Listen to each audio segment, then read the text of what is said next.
모든 운동 경기는 라운드가 공평하게 배정이 되어 있습니다. 그래서 권투는 매 라운드 3분이죠. 그렇죠. 3분씩 계속해서 시합을 해서 어떤 건 9라운드, 어떤 건 12라운드까지 가게 됩니다. 농구는 여러분께서 아시는지 모르겠는데 우리 한국 프로농구는 10분씩 쿼터를 재서 4번을 합니다. 근데 미국의 NBA는 12분씩 해서 4번을 하고요. 그러나 축구는 딱 정해져 있기 때문에 전 세계적으로 45분씩 전반과 후반을 뜁니다. 그러니까 모든 경기는 이렇게 정확하게 배분이 되어 있는데 오늘 욥과 친구들의 이러한 논쟁들을 보면은 이것이 절대로 정확하게 배분되어 있지 않은 것을 알 수 있습니다. 그래서 욥과 욥의 친구들의 대화가 특별히 욥의 친구들만 봤을 때, 우리 3명의 친구들만 봤을 때는 점점 짧아집니다. 혹시 느끼셨습니까? 이들의 말이 점점 짧아집니다. 욥은 지친 기색이 없습니다. 이게 보통 권투 선수들 7라운드, 8라운드 들어가면 그때부터는 정신력으로 싸우는 건데 욥은 지친 기색이 없어요. 계속해서 끊임없이 자기의 의로움을 하나님 앞에서 항변하고 또 자신을 변호하고 또 친구들의 이러한 몰아세우는 정의, 자 보십시오. 정의가 아니라 몰아세우는 정의예요. 넌 이럴 것이다 라고 하는 그런 정의 가운데 굉장히 실망스러운 또 답답한 마음을 호소하고 있습니다. 근데 제가 방금 말씀드린 것처럼 친구들은 그런데 뭔가 좀 힘이 빠졌어요.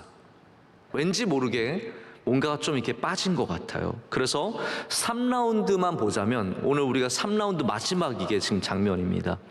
빌닷이 말하는 것이 마지막 장면인데 아예 3라운드에 등장하지도 않는 친구도 있어요. 2라운드로 끝난 사람이 우리가 잘 아는 소발이 2라운드로 아예 끝나서 더 이상 나오지 않고 3라운드에는 바로 이 빌닷의 말이 나오는데 오늘 읽은 말씀 6절인데 다 읽었습니다.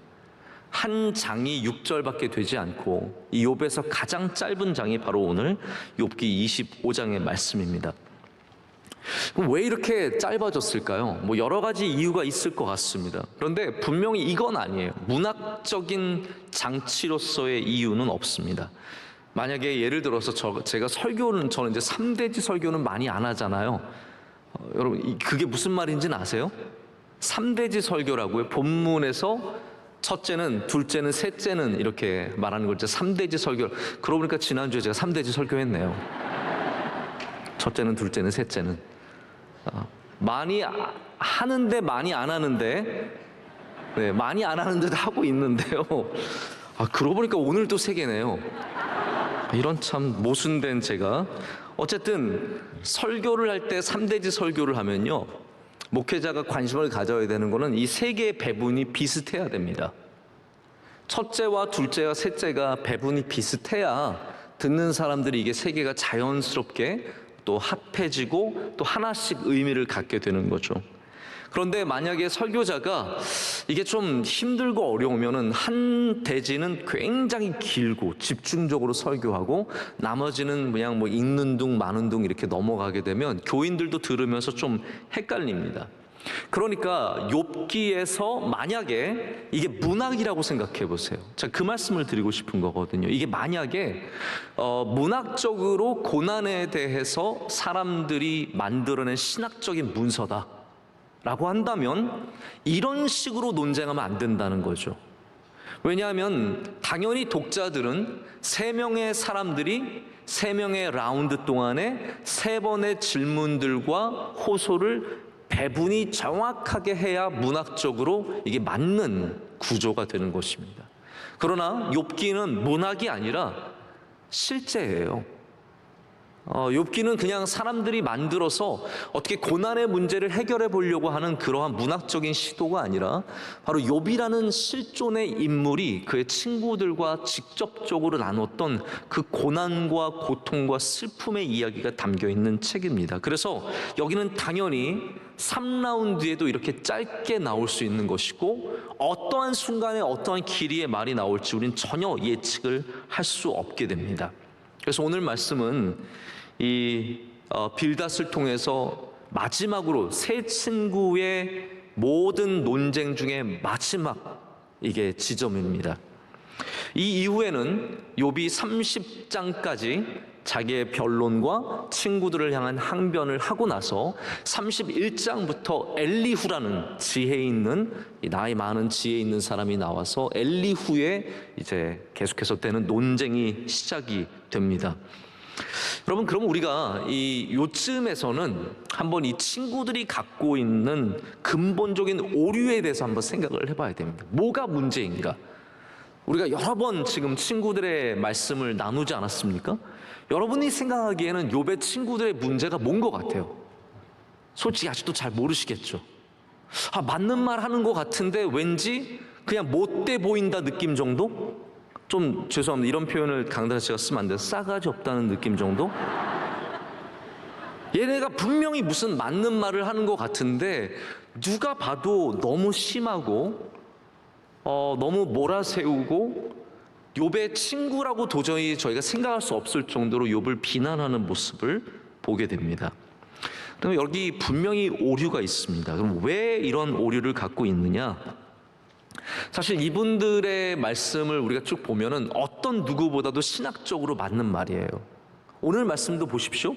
하나님에 대해서 설명하는 것이 얼마나 옳은 말이에요. 주권과 위엄을 가지셨고 높은 곳에서 화평을 베푸시느니라.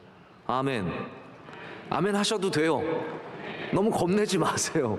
욥의 친구의 말은 이거 아멘 하면 안 되는 건가? 아니에요. 제가 말씀드리지만 신학적으로는 굉장히 맞는 말이에요. 어떠한 신학자보다, 아니 우리 칼뱅의 신학이 하나님께 영광을 올려드리는 건데 칼뱅보다도 더 신본주의적인 하나님 중심의 신학을 갖고 있는 것이 이분들의 모습이에요. 그럼 뭐가 잘못이냐면 신학이 잘못이 아니라 태도가 잘못이라는 거죠. 신학의 문제가 아니라 태도의 문제라는 겁니다. 첫째는 어떠한 문제를 갖고 있냐면 제가 이걸 종합적으로 한번 느껴본 거예요. 제가 어디 찾아서 이런 말씀을 드리는 것이 아니라 제가 욥의 친구들을 계속해서 말씀을 공부하면서 생각하면서 욥의 친구들의 결국 문제는 어떠한 하나님에 대한 잘못된 이해도 조금 있을 수 있지만 그것보단 이게 먼저라는 거죠. 뭐냐면 첫 번째는 의로움의 교만함입니다. 의로움의 교만함. 그냥 교만한 게 아닙니다. 이 친구들 보시면 아시겠지만 누가 봐도 교만하다고 말할 사람들은 아니에요.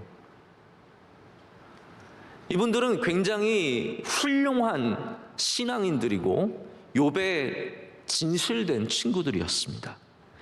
이 사람들이 교만한 이유는 다른 이유에서가 아니라 그들이 종교적으로 의로웠기 때문에 교만해졌습니다. 그래서 욥을 어떠한 시선으로 보냐면 의인의 시선에서 보는 거예요. 나는 의인이고 나는 하나님 앞에 바로 했는데 쟤는 뭔가 잘못했기 때문에 하나님께서 벌하시는 거야 라고 보는 바로 그 시선이 이 진짜 가장 중요한 첫 번째 오류라는 겁니다. 그래서 의로운 사람들이기 때문에 욥에서 뭘 발견할까, 이렇게 생각해 보세요. 나는 의로우면 저 사람에게는 뭘 발견하겠습니까? 저 사람에게는 잘못된 죄를 발견하기 위해서 애쓰는 거죠. 그래서 의로움이라는 것이 여러분, 내가 의롭다고 생각할수록 남의 잘못을 더 추궁하게 되어 있습니다. 내가 의로우니까 욥은 의롭지 않다라는 공식이 적용이 되는 겁니다. 근데 이게 여러분 나중에 누가 이러한 자세를 갖던가요? 바리새인들이 딱 이 자세를 갖게 되는 겁니다. 우리들은 의로우니까 너는 죄인이다. 그래서 심지어는 욥과 예수님과 욥을 제가 딱 이렇게 풍유적으로 바로 이렇게 대입할 수는 없겠지만 분명한 건 이거예요. 바리새인도 죄 없으신 예수님을 죄목을 달아서 십자가에 못 박게 됩니다. 마치 욥의 친구들이, 의로운 친구들이 죄 없는 욥을 끝까지 죄 있다고 주장하는 것처럼 의로운 바리새인들이 죄 없으신 예수님을 끝까지 죄가 있다고 해서 십자가에 못 박히게 한다라는 것이죠. 이게 의로움이 갖고 있는 위험성입니다. 저는 우리가 의로워져야 한다고 믿습니다. 할렐루야. 여러분, 의로운 사람들이 되십시오. 성경은 그것을 복으로 이야기하고 있잖아요. 그런데 의로운 교만한 사람이 되어서는 안 된다는 거죠. 우리는 의롭지만 겸손한 사람들이 되어야죠. 두 번째 이 친구들의 오류는 제가 일부러 말을 어렵게 하려고 그런 건 아닌데 좀 어렵게 썼어요. 죄송합니다. 예외성의 부재입니다. 예외성의 부재. 이 정도는 금방 알아들으셨죠? 이런 말이죠. 그러니까 하나님은 법칙이신데, 제가 늘 반복해서 말씀을 드렸죠. 욥의 친구들에게 하나님은 법칙 이상 이하도 아니에요. 하나님은 죄인을 벌하시는 분, 그게 끝이에요. 그들에겐 더 이상의 하나님이 안 계세요. 그러나 하나님은 우주보다 크시고 우리의 생각보다 크시고 우리가 갖고 있는 도덕적인 기준보다 크신 분이세요. 근데 이 사람들에게는 하나님이 거기까지밖에 없는 거예요. 죄인들은 벌하시고 의인들은 복 주시는 분, 여기에 딱 멈춰 있기 때문에 예외성을 둘 수가 없는 거예요. 하나님의 예외성은 무엇입니까? 하나님은 영원하시고 무궁하시고 영화로우시고 자비로우시고 은혜로우시기 때문에 하나님의 주권 속에서 죄인도 사랑하실 수 있고 불의한 자에게도 복을 주실 수 있고 하나님의 의지 가운데 무엇이든 행하실 수 있는데, 이 욥의 친구들은 예외성의 부재, 하나님은 이런 분이라는 딱 명확한 명제 속에서 단 한 발자국도 밖으로 나가지 않기를 원한다라는 겁니다. 여러분, 우리가 하나님을 잘 확신을 갖고 믿는 것은 좋지만 우리의 확신 속에서만 믿으면 안 됩니다. 내가 갖고 있는, 내가 믿는 하나님은 이런 하나님이야, 그래놓고 그것에서 우리가 한 발자국도 양보를 하지 못하면 안 된다라는 거죠. 하나님은 우리보다 크신 분이십니다. 우리 인간의 어떠한 생각보다도 크신 분이시라는 것, 그것을 인정해야 되는데 욥의 친구들은 전혀 그것을 이해하지 못합니다. 오늘 저는 말씀을 통해서 욥의 친구들이 이해하지 못했던 하나님, 오늘 본문 말씀에 높은 곳에서 베푸시는 화평이라고 했는데요, 문제는 뭐냐 하면 욥의 친구 빌닷이 하는 이야기는 뭡니까? 하나님께서 의인들에게만 높은 곳에서 화평을 베풀어 주신다는 거예요. 그러나 우리가 믿는 하나님은 어떠한 하나님이십니까? 죄인에게도 화평을 베푸시는 하나님, 부족한 자들에게도 화평을 베푸시는 하나님이라는 겁니다. 그래서 높은 곳에서 베푸시는 화평이라는 이 말씀은 정말 귀하고 아름다운 말씀입니다. 다만 우리가 거기에서 이 빌닷이 끌고 가는 논리로 빠져들면 안 됩니다. 우리 인간이, 우리 사람이 다 연약하고 부족한 벌레 같은, 정말 말 그대로 구더기 같고 벌레 같은 존재인데, 그렇기 때문에 우리는 하나님의 화평을 못 누리는 사람들이 아니라 그럼에도 불구하고 누리는 사람이라는 겁니다. 그래서 오늘 말씀에는 우리가 밟지 않아도 달보다 별보다 이제 그 밝음에 대한 말씀이 나오는데, 하나님께서 우리가 밟지 않기 때문에 우리를 너희들은 밟지 않으니까 쓸모도 없는 사람들이다라고 말씀하시는 것이 아니라 밟지 않은 우리에게 빛을 비추어 주시는 것이고요. 또 그리스도의 오심이라는 것이 여러분 그렇지 않습니까? 그리스도의 오심이 그냥 의로운 사람들에게, 잘 믿는 사람들에게만 오신 것이 아니지 않습니까? 우리가 죄인 되었을 때 하나님께서 우리를 먼저 사랑하심으로, 할렐루야, 하나님께서 먼저 우리를 사랑하심으로 우리 죄인 가운데 예수님을 보내주셨다는 것을 오늘 말씀을 통해서 기억하기를 원합니다. 그래서 우리가 하나님 앞에서 항상 이 작음과 큼, 밝음과 어두움, 죄인과 의로움, 이 모든 것들을 좀 잘 대비를 해봐야 합니다. 다시 말씀드리지만 2절부터 3절까지 나오는 하나님에 대한 설명은 지극히 합당한 설명입니다. 근데 그 이유가 4절부터 6절까지 말씀이 욥을 옥죄기 위해서, 너가 죄인이라는 것을 말하기 위해서 던져주는 굉장히 무서운 말들이죠. 자, 거기에 대해서 제가 하나씩 좀 변론을 해보고자 합니다. 첫 번째, 자, 하나님 앞에 우리는 의롭지 않습니다. 그러나 의롭다 여김을 받습니다. 오늘 3절 말씀에 4절 말씀에 뭐라고 되어 있습니까? 그런즉 하나님 앞에서 사람이 어찌 의롭다 하며 여자에게서 난 자가 어찌 깨끗하다 하랴라고 말하는데요, 하나님 앞에 우리는 빌닷의 이야기처럼 의롭지 않습니다. 그러나 하나님은 우리를 의롭게 여겨주시는 은혜를 베풀어 주시는 겁니다. 무엇으로 맞춰지냐가 참 중요합니다. 저는 여러분의 인생이 기쁨으로 맞춰지는 은혜가 있기를 축복합니다. 무엇이든 맞춰지는 것이 중요하잖아요. 빌닷은 뭐로 맞히냐면 우리는 의롭지 않고 우리는 더럽고 우리는 쓸모없고 이거로 끝나버리는 거예요. 근데 우리가 발견한 하나님은 어떠한 하나님입니까? 우리가 발견한 하나님은 거기서 절대로 끝나지 않으십니다. 우리가 의롭지 않을 때 우리를 의롭게 하십니다. 예수 그리스도를 통해서 우리를 의롭게 하십니다. 우리가 더러울 때 우리를 안아주셔서 우리를 깨끗하게 해주십니다. 이것이 하나님이 갖고 계신 전적으로 다른 끝이라는 거죠. 우리가 발견한 하나님은 불의한 우리들을 사랑하시고, 여러분 더러운 거 하나님은 어떻게 더러운 걸 하나님께서 안으시겠습니까? 그러나 하나님은 더러운 우리가 하나님 앞에 달려오면 꼭 안아주신다라는 거죠.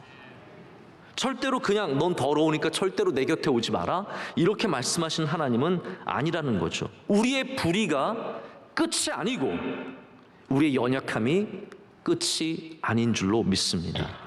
성경의 이야기가 다 그런 이야기들이에요. 저기 저 사람이 세리며 죄인입니다. 근데 그걸로 끝나는 게 아니죠.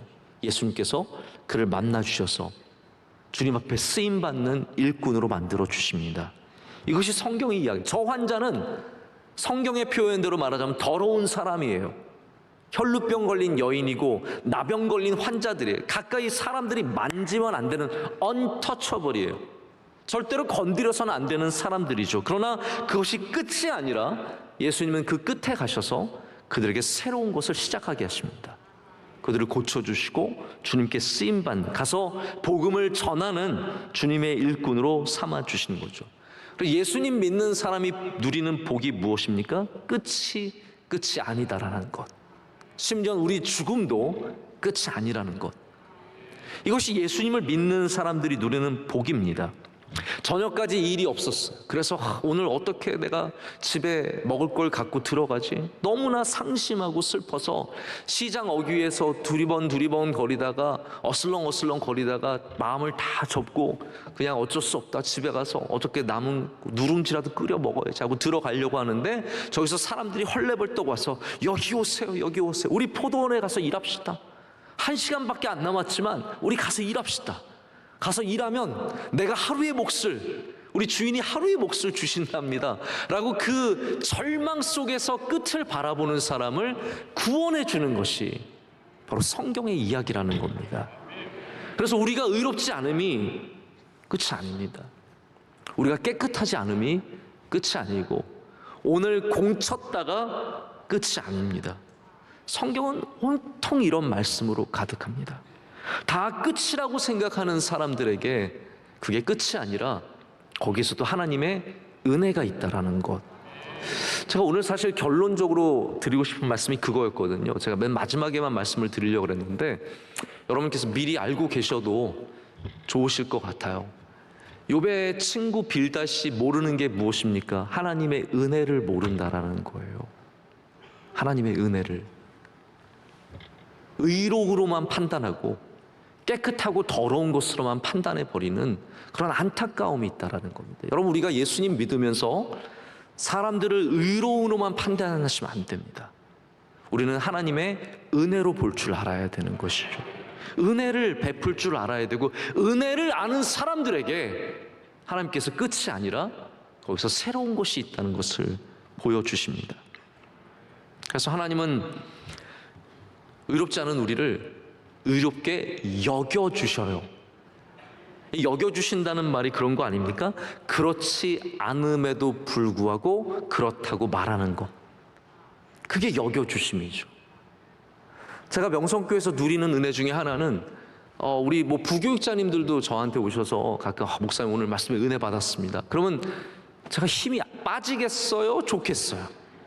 그런 말을 듣고 누가 힘이 빠지겠어요? 당연히 좋죠. 그렇다고 제가 교만해지거나, 여러분 그런 말 아끼지 말고 하세요. 저 교만해지지 않습니다. 제가 그걸 듣는다고 교만해지겠어요?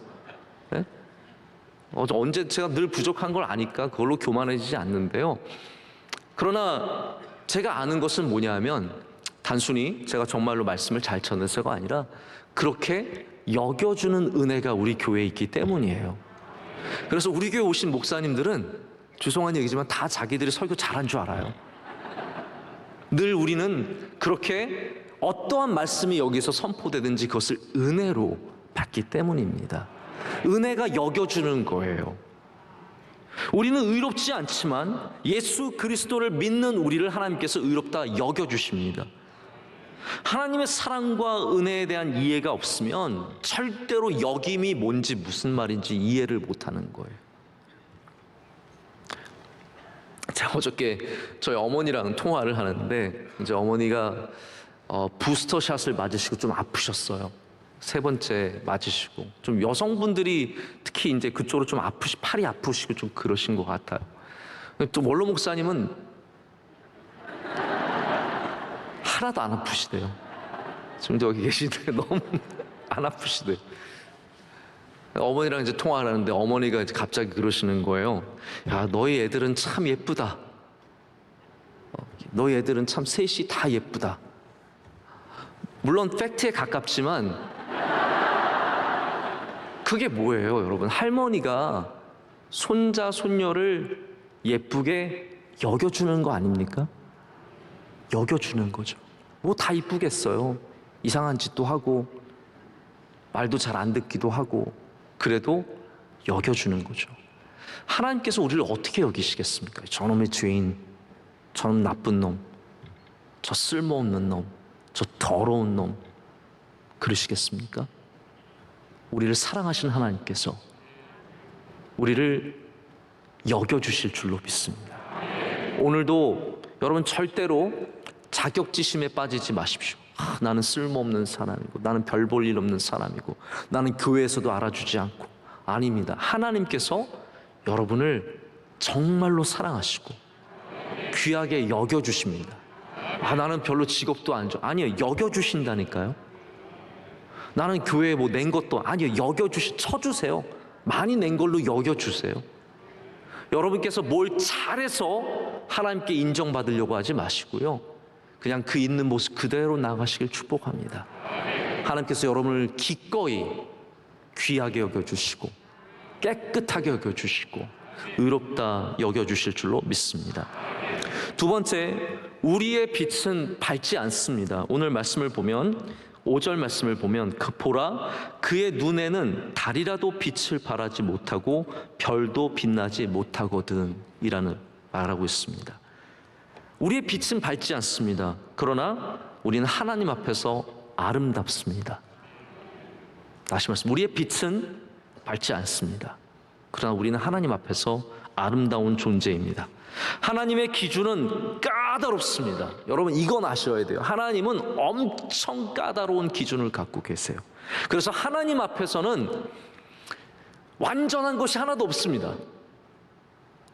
아무리 밝아도 하나님 앞에서는 밝은 게 아니에요. 지금 빛으로 그것을 빌다슨 이야기를 하고 있습니다. 그래서 달이 아무리 밝아도 보름달이, 여러분 가끔 시골 가셔서 보름달이 정말로 잘 떴을 때 어떠세요? 눈이 훤하게 보이죠? 길이 보이죠? 뭐 개울이 보이고 산이 보이고 다 보여요. 사람도 얼굴도 보여요. 귀신도 보이고 다 보여요. 모든 게 다 보여요. 그렇게 밝은 보름달도 하나님 앞에서는 밝은 빛이 아니라는 거예요. 별빛이 그렇게 무수히 하늘을 덮고 있는, 지금 여러분 이거 산업화되기 4,000년 전에 쓰여진 책이잖아요. 이 옛날에 쓰여진 하늘에 얼마나 밝음이 있었겠습니까? 그러나 그 별빛도 절대로 하나님 앞에서는 밝지 않다라는 겁니다. 근데 이게 사실 굉장히 과학적인 말이에요. 왜냐하면 달은 발광체, 저는 발광체라고 할 때마다 이게 사람 발광하는 것 같아서 좀 그런데, 달은 빛을 만들어내는 존재가 아니라 빛을 반사하는 존재죠. 그래서 달빛은 아무리 지가 밝으려고 해도요, 밝을 수가 없습니다. 빛을 만들어낼 수가 없어요. 오직 빛을 반사할 뿐이에요. 태양처럼 빛을 만들어내는 게 있고 그 외에 모든 태양계에 있는 것들은 다 빛을 반사하는 정도입니다. 그래서 빛이 절대로 예수 그리스도 외에는 밝을 수가 없어요. 우리 하나님 외에는 밝은 것이 이 땅에 없는 거예요. 다 겨우 반사하는 정도라는 거죠. 오늘 말씀에 이 말이 무슨 말입니까? 하나님 앞에 달빛이 충분하지 않다라는 말이에요. 달이 아무리 귀해도 하나님한테는 완전하지도 않고 충분하지도 않다라는 거예요.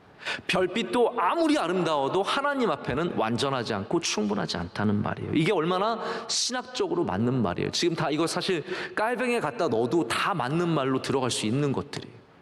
사람의 타락함, 이런 모든 것 속에 다 들어갈 수 있는 신학들이죠.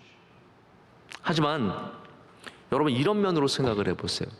어두움 속에서는 작은 빛이 얼마나 큰 힘을 갖고 있습니까? 어두움 속에서는 달빛이 얼마나 큰 힘을 갖고 있습니까?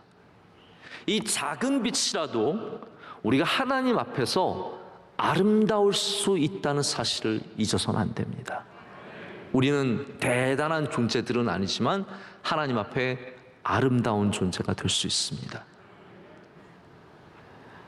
어둠 속에서 우리가 가진 이 작은 빛, 작은 믿음이 그 빛으로도 우리를 구원으로 인도할 수 있는 힘을 갖고 있습니다.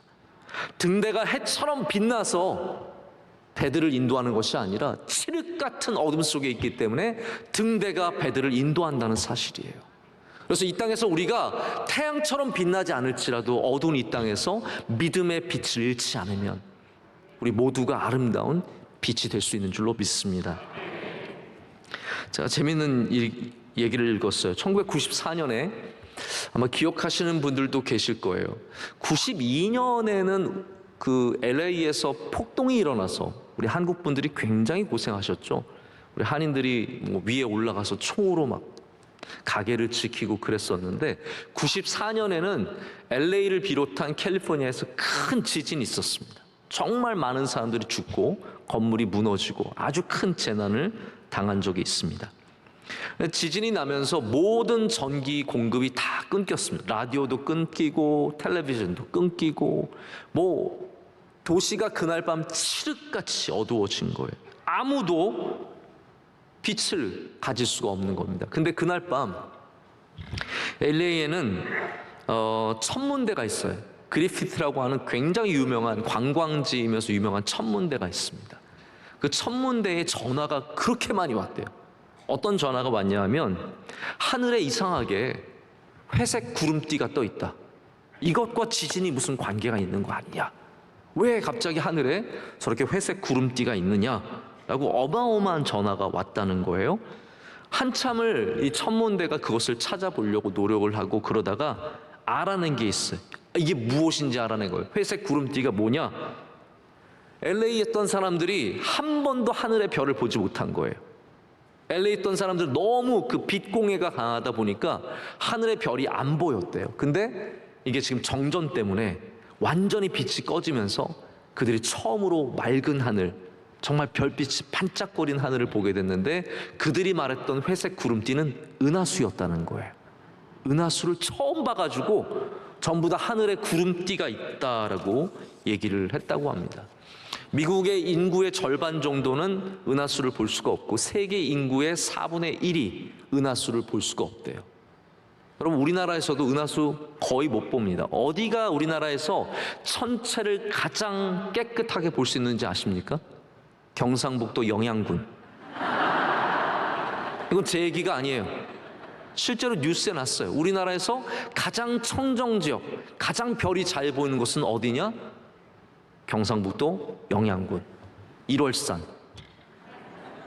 그 전기를 받고 태어나신 전혀 상관없는 이야기지만 어두움 가운데 이 어두운 세상에서 여러분의 빛은 생각보다 밝습니다. 우리는 하나님 앞에서 얼마나 미천한 존재입니까? 우리가 어떻게 달빛과 비교가 되겠습니까? 우리가 어떻게 별빛과 비교가 되겠습니까? 그러나 우리가 이 어두운 세상에 살면서 믿음을 가지면 어떠한 빛보다 힘이 있는 줄로 믿습니다. 아름다운 줄로 믿습니다. 여러분의 그 믿음이 자꾸 연약하고 아무것도 아닌 것 같아도 주님은 그것을 아름답다라고 말씀해 주시는 거예요. 여러분을 귀하다고 말씀해 주시는 거예요. 왜 빌닷이 이걸 못 보는지 모르겠어요.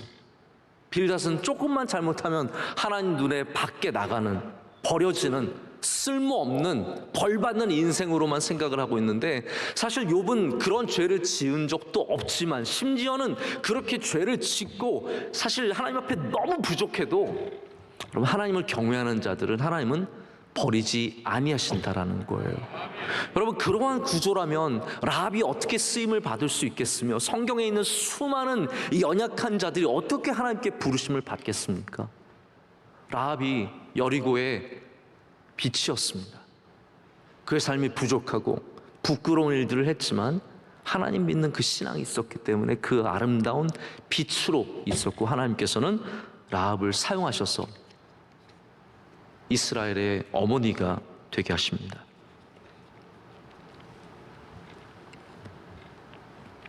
모세가 하나님을 만나러 올라가서 내려왔을 때 성경의 기록을 보면 얼굴이 해같이 빛난다라고 되어 있습니다. 왜 그랬을까요? 우리 인간은 다 아까 뭐라 그랬으면 반사체예요. 우리 인간은 빛을 낼 수 없습니다. 모세가 하나님을 만났기 때문에 그 하나님의 빛을 가지고 있는, 비추게 되는, 반사하는 존재로서 다시 내려왔던 것을 기억합니다. 우리가 빛을 어떻게 낼 수 있겠습니까? 주님 바라보면 빛이 납니다. 주님을 바라보세요. 그게 믿음이고 그게 여러분이 빛날 수 있는 이유입니다. 내가 뭘 잘해서 대단한 일을 이루어서 빛을 내려고 하지 마시고 주님을 잘 열심히 바라보면 주님께서 여러분의 얼굴을 빛나게 해주실 줄로 믿습니다.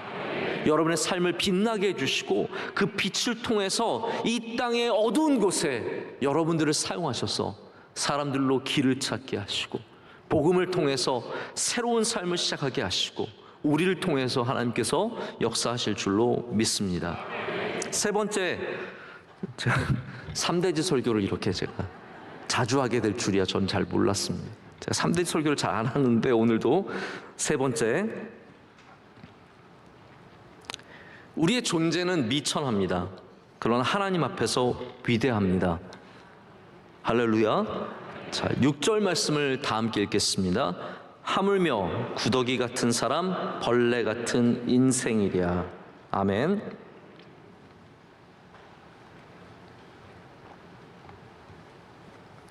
빌닷은 지금 의로움과 빛과 존재 이 세 가지를 가지고 우리가 하나님 앞에서 정말로 아무것도 아닌 존재임을 이야기하고 있습니다.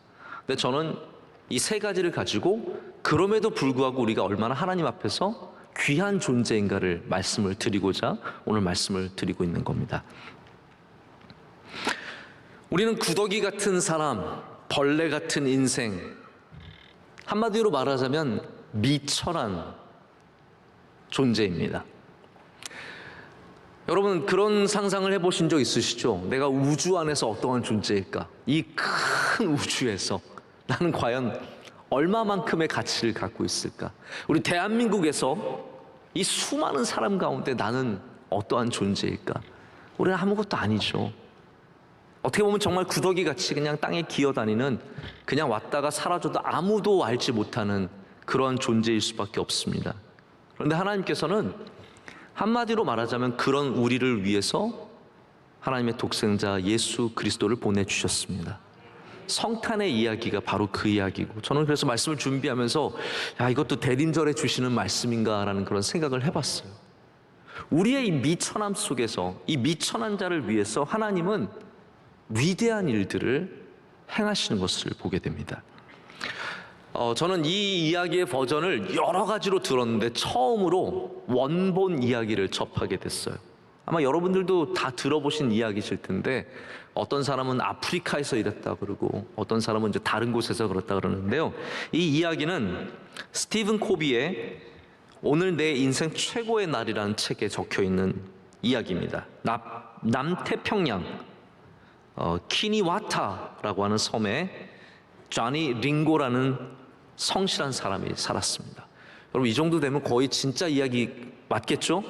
네, 남태평양, 우리 들어보지도 못한 키니와타, 일본말 아닙니다. 쟈니 링고라고 하는 사람이 살고 있었대요. 근데 이 사람이 참 평이 좋은 사람인데 모두가 그 사람을 비웃게 된 일이 있었다고 합니다. 결혼을 위해서 아내를 데려오기 위해서 지참금으로 암소를 8마리나 줬기 때문입니다. 이 섬에서는 결혼을 할 때 남자가 여자의 아버지에게 암소로서 대가를 지불해야 그 아내를 데려올 수 있었습니다. 보통 평균적인 여성, 이거 참 기분 나쁜 일이죠. 여러분, 우리나라 얘기 아니니까 그냥 들어주세요. 평균적인 여성은 암소 4마리면 데려올 수 있대요. 지난 우리 추수감사절 때 소가 한 165마리 정도 들어왔는데 그 정도면 한 40명 정도 데려올 수 있는, 네. 그러니까 4마리면은 평균적인 아내를 데려올 수 있는데 좀 부족하다 싶으면 3마리, 그리고 정말 부족하면은 딜을 잘하면 2마리 주고도 아내를 데려올 수 있대요. 근데 이 자니 링고는 아내 사리타를 데려오기 위해서 무려 암소를 8마리나 줬다는 거죠. 문제는 이 사리타라는 여자가 그렇게 매력적인 여자가 아니라는 점이에요. 이 사리타의 아버지가 샘카루라는 분인데 사실 그 아버지는 늘 노심고사였어요. 맨날 내 딸이 시집이나 제대로 갈 수 있을까? 누가 4마리만 주면 정말로 좋겠는데, 늘 이제 그런 마음을 갖고 있었는데 도저히 안 되면 2마리만 줘도 되겠다고 이제 본인 스스로는 생각을 했다는 거죠. 근데 이 사위될 사람이 와서 암소 8마리나 줘서 이 샘카루는 그냥 입이 귀에 걸려가지고 너무너무 좋아하고 이 사리타도 기분이 좋아서 시집을 온 거예요. 근데 파트리샤 맥거라고 하는 작가가 이 이야기를 듣고 이 자니 링고라고 하는 사람의 집에 찾아갔대요. 그래서 어떤 여자일까 이제 궁금해서 찾아갔는데 놀랬던 것은 이 사리타가 소문과는 전혀 다르게 정말로 아름다웠다는 거죠. 눈빛은 너무 아름답고 미소가 자신에 차 있고 당당한 걸음이 보였다는 거죠. 그래서 파트리샤 맥거가 질문을 했대요. 당신의 아내의 모습은 정말 아름답습니다. 근데 어떻게 이렇게 소문과 다를 수 있죠? 라고 했을 때 링고가 대답했다고 합니다.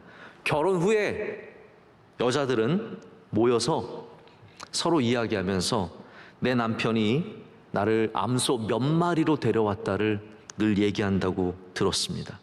어떤 사람은 암소 4마리를 줬다고 하고 어떤 사람은 6마리를 줬다고 말합니다. 그러면 암소 2마리에 온 여인의 마음은 얼마나 아프겠습니까? 저는 사리타의 자존심을 상하게 하고 싶지 않아서 암소를 8마리 주고 데려왔습니다 라고 얘기를 했다고 합니다. 저는 이 이야기를 많이 들어본 것 같아요. 그리고 아프리카 버전으로 특별히 많이 들어본 것 같은데 이게 남태평양 키니와타라고 하는 섬에서 있었던 일이라고 합니다. 여러분, 우리는 하나님 만약 우리를 쓰시고 싶어 한다면 우리는 과연 암소 몇 마리 정도면 될까요? 여러분, 그런 생각하지 마. 난 나이가 먹어서 암소 1마리도 안 될 것 같은데. 네. 그런 생각하지 마세요. 오늘 돌아가시면서 자꾸 암소만 생각나실 것 같아서 걱정이 되는데 암소는 빨리 잊어주시고 말씀이 생각이 나야 되는데, 하나님은 우리의 가격을 높여서 책정하십니다. 버러지 같은 우리들, 땅에 기는 벌레 같은 우리들을 가장 귀하게 값을 쳐주시는 분이 하나님이시라는 거죠. 하나님은 첫째만 높이 사던 시대에 둘째의 가격을 높이 치셨습니다.